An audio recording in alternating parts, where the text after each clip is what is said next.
Hi, I'm Joe Walensky, and I'm the program manager for ConveyUX. That's the conference that we've been doing in Seattle for the past 6 years, going into the 7th year. We have our next conference coming up March 11th, 12th, and 13th. We have a great set of speakers for you, and I get a chance to talk to a lot of them. And so today I'm speaking with Danyell Jones. Hello, Danyell. How are you doing today? Hi, Joe. I'm good.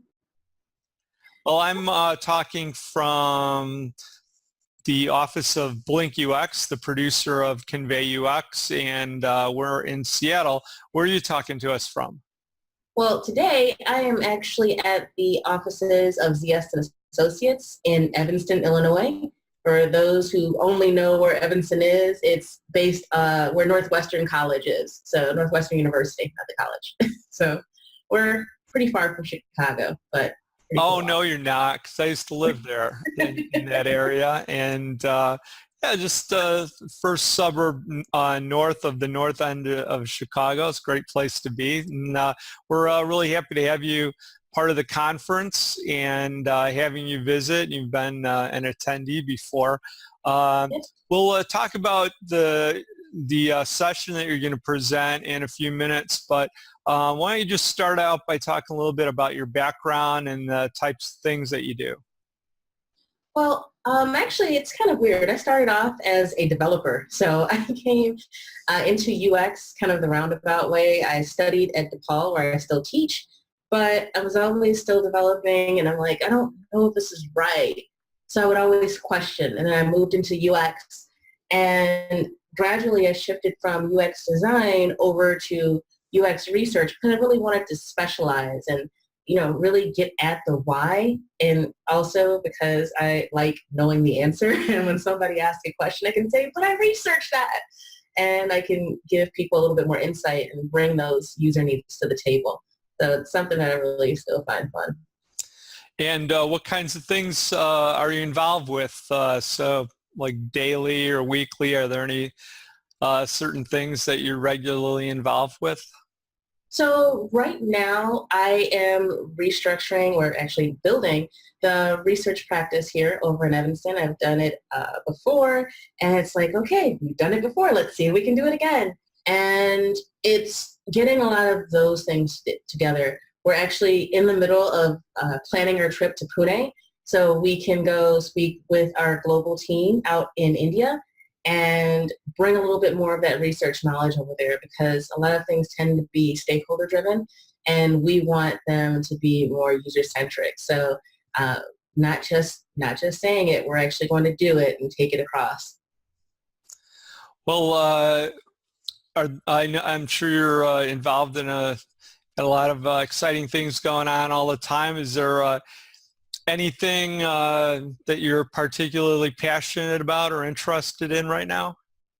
Well, really, very dorky, but I am in love with AI and machine learning right now. I love technology. I love exploring it.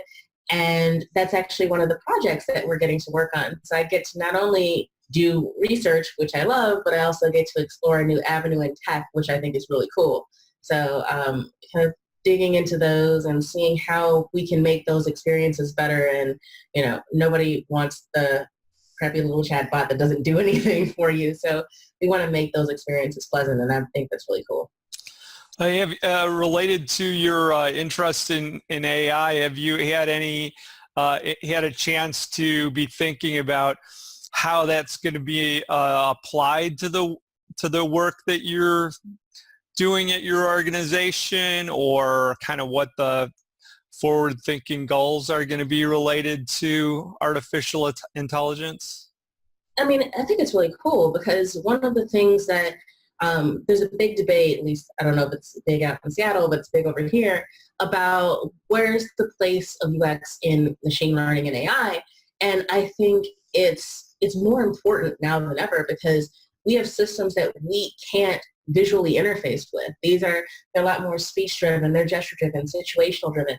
And learning how to understand that is key. And I think that's a new and exciting way to kind of know that your whole I guess, mindset is changing, and how do we adapt to that, and how do we make it so everyone can explore and be a part of it? Well, let's talk about the session that you're going to be doing at the conference, and that is a recipe for in-house UX research, and that's part of our research interest area. We have several different interest areas. We'll talk a little bit about your session and what we can expect to learn from you. Well, I love to actually show where we went right and show where things went wrong. And it's really important because a lot of times the big companies, or especially in client side, we don't need research. We have all of these people that are here and they know everything, so we don't need to talk to users. And most of us in UX just kind of throw up our hands and go, oh my God, that is the wrong thing to say. And it's a detractor for what you can really do. So kind of showing how easy it is to really get research involved in your projects so you can do more. And I think the misconception a lot of the times is, oh, research is going to take too long, or, we can't afford it, or we don't need it.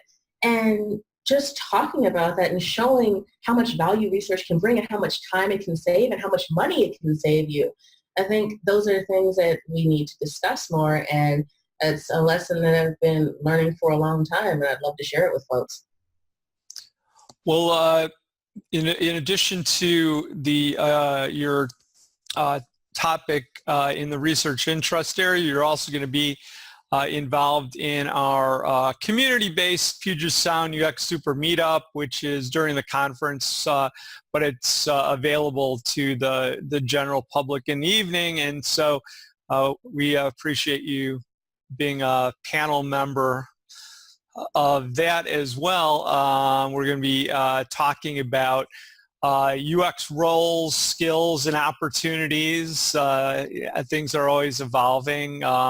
Maybe I could just ask you a last question. Just kind of in your local area, kind of how things are set up in terms of people building on their skills, and also what you've found to be some of the challenges or opportunities for yourself as you've improved your skills over the years. I think one of the biggest challenges is just making sure that you're still up to date. I think there's so much information that's out here, and our design community in Chicago, though we're super big, it's very small. And I don't know if that's the same. We always tell people, be careful who you're talking to today. You're going to run into them tomorrow, because everybody seems to know everybody in the Chicago UX space. And I think that it's super important to kind of listen and not get too caught up into your own rabbit holes. And like one of the tenets that we always talk about in research is take inspiration from wherever you can. And then we don't listen to ourselves. So it's a constant struggle to kind of push yourself out of that and say, okay, oh, this meetup isn't applicable, but I should go anyway. Maybe I'll learn something new. So I think it's just kind of reminding yourself that we have to not be comfortable. And I think that's kind of important. Well, thanks, Arlette, for taking the time to talk with me about this. I'm sure everybody will be interested in hearing your talk and getting to meet you at the conference, and we'll see you in a few months in Seattle. Yes, looking forward to it. Thanks, Danyell.